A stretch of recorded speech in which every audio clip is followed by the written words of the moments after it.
кимдер әйткән бит, шоу бар, бизнесы юк дип. Шул шикелле шахсан сидек өчен шоу бизнес ул бүген нәрсә?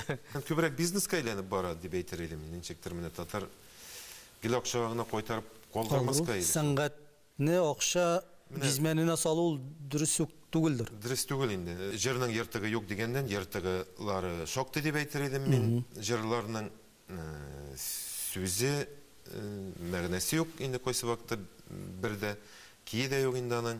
Бәлки исемнәр әле дә тагын аларга туры килсә, име? Насип булса, мин каршы түгел.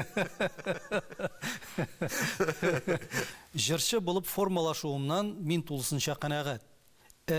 Мин шәхес дияр өчен, шунын әйткәндә, иртәрәктер әле.